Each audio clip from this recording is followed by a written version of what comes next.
Huzurabad BRS MLA పాడి కౌశిక్ రెడ్డి తగ్గేదిలే అంటున్నారు. Fly ash scam లో మంత్రి పొన్నం ఏ తప్పు చేయకపోతే ప్రమాణానికి ఎందుకు రాలేదు అని ప్రశ్నించారు. ఈ కుంభకోణంలో 100 కోట్ల అవినీతికి పాల్పడ్డ పొన్నం పేరు బ్లాక్ బుక్ లో రాశారన్నారు కౌశిక్ రెడ్డి. మంత్రి పొన్నం ప్రభాకర్ హుజూరాబాద్ ఎమ్మెల్యే పాడి కౌశిక్ రెడ్డి మధ్య ఎన్టీపీసీ ఫ్లైయాష్ వివాదం మరింత ముదురుతోంది. అవినీతి చేయకపోతే ప్రమాణం చేయాలని మంత్రికి సవాల్ విసిరిన పాడి కౌశిక్ రెడ్డి ఉదయం 11 గంటలకు హైదరాబాద్ ఫిలిం నగర్ లోని వెంకటేశ్వర స్వామి ఆలయానికి చేరుకున్నారు. తనపై పొన్నం ప్రభాకర్ తప్పుడు ఆరోపణలు చేశారన్నారు. తప్పు చేయకపోతే ప్రమాణం చేసేందుకు పొన్నం ఎందుకు రాలేదని ప్రశ్నించారు. 100 కోట్ల కుంభకోణం చేశారని నిరూపితమైందన్నారు. బ్లాక్ బుక్ ను మంత్రి పొన్నం ప్రభాకర్ పేరుతోనే మొదలుపెట్టారని ప్రకటించారు. అధికారంలోకి వచ్చాక చర్యలు తీసుకుంటామని తెలిపారు.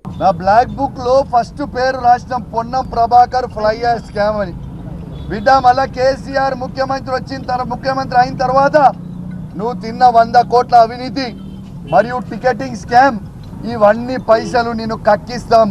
ఈ ఆరోపణలపై కౌశిక్ రెడ్డి అక్కడే తడి వస్త్రాలతో బహిరంగంగా ప్రమాణం చేశారు. ఇటు ప్రణవ్ ని ఇంటి నుంచి బయటికి రాకుండా పోలీసులు అడ్డుకున్నారు. చెల్పూర్కు పెద్ద సంఖ్యలో చేరుకున్న కాంగ్రెస్ నాయకులు కార్యకర్తలను అడ్డుకుని లాఠీచార్జ్ చేశారు. మరోవైపు ఫ్లైయాష్ లో మంత్రి పొన్నం 100 కోట్ల అవినీతికి పాల్పడ్డారని ఆరోపిస్తే ఇప్పటి వరకు ఎందుకు స్పందించలేదో చెప్పాలని ఎమ్మెల్యే కౌశిక్ రెడ్డి డిమాండ్ చేశారు.